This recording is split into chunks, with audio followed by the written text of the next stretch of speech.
ବଡ଼ମ୍ବା ସମ୍ବାଦ ସାହିତ୍ୟଘର ପକ୍ଷରୁ ଅନ୍ତର୍ଜାତୀୟ ମହିଳା ଦିବସ ପାଳିତ ହୋଇଯାଇଛି।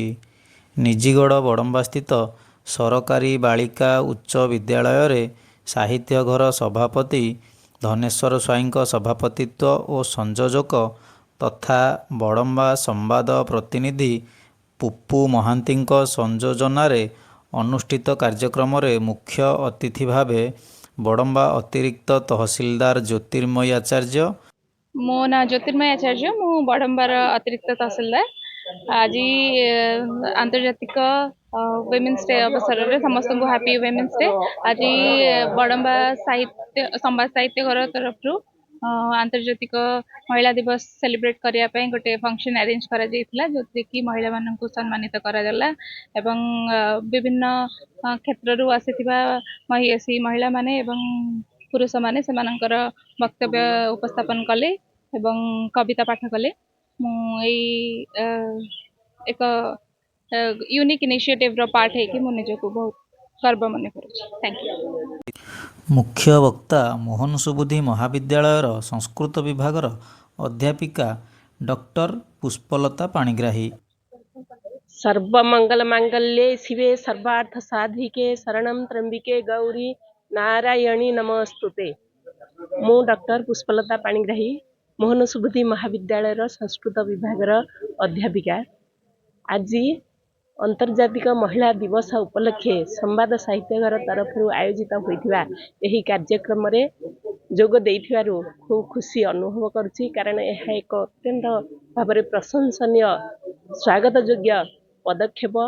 आमे मनरे शक्तिकरण एवं स्वतंत्रता लाभ कले निश्चित भाव परिवार तथा समाज आगेब। गोटे नारी चाहिए ता परिवार को सुंदर भाव गढ़ी पारिब। से लक्ष्मी रूपरे, सरस्वती रूपरे, दुर्गा रूपरे विद्यमान हो पारिब। प्रथमे आमे आम परिवार को सजाड़ा, निज को सजाड़ा, तापरे ऑटोमेटिक समाज मध्य परिवर्तन हेब। तेणु आज यही अंतर्जातिक महिला दिवस उपलक्षे मोर समाज को वार्ता, आमे जी जो क्षेत्र में अच्छे सी प्रस्तुत क्षेत्र ठीक अटे एवं से 100% ध्यान दे कि सरस सुंदर हेबो एवं समस्त को स्नेह प्रेम ममता बांटी दबा, ताहले ए समाज रे विशृंखला एवं अराजकता निश्चित भाव में लोप पाइब। चारिआडे शांति सौहार्द मैत्र विकसित हेब। परिशेष रे जगन्नाथ निकट रे शरण पशुचे ए समाज रु ममता स्नेह श्रद्धा किपरि चारिआडे विकसित हेब, यह कही मु मोर वक्तव्य शेष करुछि। जय जगन्नाथ। सम्माननीय अतिथि भावे शास्त्रीजी मध्य इंग्राजी विद्यालय प्रधान शिक्षयित्री निहारिका मिश्र, ब्लोसम कन्वेंट स्कूल प्रधान आचार्य रंजिता भट्टाचार्य। आज महिला आंतर्जातिक दिवस रे मु आपण मान समस्त को स्वागत करुछि। मु Ranjita Bhattacharya, blossom convent school Badamba प्रधान आचार्य। आज महिला सशक्तिकरण उपर आमर पर्यालोचना होता, जहाँकि बड़म्बार संवाद साहित्य घर आनुकूल्य अनुष्ठित होता। मु समस्त को धन्यवाद अर्पण करी कि आपण मैंने मते यही गोटे सुंदर प्रोग्राम को आपण मैंने मते आमंत्रित करिसेंती। महिला सशक्तिकरण आम आज कहूँ महिला माने हेउछंती अबला दुर्बला, महिला शक्तिविहीन।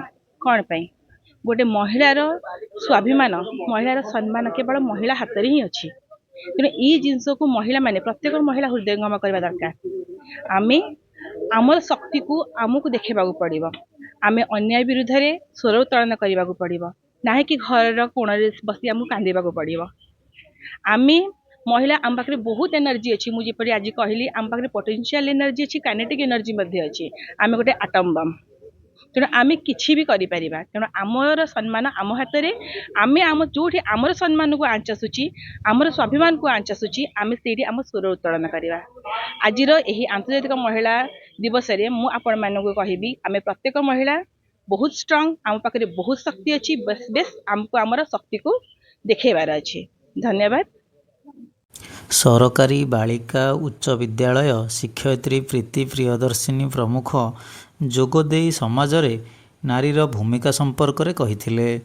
କାର୍ଯ୍ୟକ୍ରମରେ ଆଶାଲତା ସାହୁ, ସୁଭାଷ ଚନ୍ଦ୍ର ସାହୁ, କ୍ରିଷ୍ଣାପ୍ରିୟା ପଟ୍ଟନାୟକ, କେଦାରନାଥ ଶତ୍ରୁଜିତ, ବନଜା ସିଂ, ଅବନ୍ତିକା ସାମନ୍ତରାୟ, ଜ୍ୟୋତିର୍ମୟୀ ପଣ୍ଡା, ନିଗମାନନ୍ଦ ନାୟକ ମହିଳା ଦିବସ ସମ୍ପର୍କରେ ସ୍ୱରଚିତ କବିତା ପାଠ କରିଥିଲେ। ସାହିତ୍ୟ ଘରର ବରିଷ୍ଠା ସଦସ୍ୟା ତଥା ବଡ଼ମ୍ବା ମୂଳିଆବାଙ୍କ ଆଶ୍ରମ ବିଦ୍ୟାଳୟର ଶିକ୍ଷୟିତ୍ରୀ ଶ୍ରୀମତୀ ଅନିମା ମହାପାତ୍ର ମଞ୍ଚ ପରିଚାଳନା କରିଥିଲେ। ସାହିତ୍ୟ ଘରର ସାଧାରଣ ସମ୍ପାଦକ ସରୋଜକାନ୍ତ ବଳିଆର ସିଂ ଅତିଥି ପରିଚୟ ପ୍ରଦାନ କରିଥିଲେ। କାର୍ଯ୍ୟକାରୀ ସଭାପତି ଶିବନାରାୟଣ ମିଶ୍ର, ଉପସଭାପତି ଖଗେଶ୍ୱର ମହାପାତ୍ର, ଉପଦେଷ୍ଟା କାଳନ୍ଦୀ ମିଶ୍ର, ସହ ସମ୍ପାଦକ ସହଦେବ ମଲ୍ଲିକ, ଉପଦେଷ୍ଟା କାଳନ୍ଦୀଚରଣ ମିଶ୍ର, କୃଷ୍ଣଚନ୍ଦ୍ର ରାଉତ, ପ୍ରସନ୍ନ ରାଉତ ଉପସ୍ଥିତ ରହି କାର୍ଯ୍ୟକ୍ରମ ପରିଚାଳନାରେ ସହଯୋଗ କରିଥିଲେ। ଶେଷରେ ସାହିତ୍ୟଘରର ବରିଷ୍ଠ ଉପଦେଷ୍ଟା ଦୁର୍ଯ୍ୟୋଧନ ବରାଳ ଧନ୍ୟବାଦ ଅର୍ପଣ କରିଥିଲେ। ବ୍ୟୁରୋ ରିପୋର୍ଟ, ଗ୍ରାମାଞ୍ଚଳ ନ୍ୟୁଜ।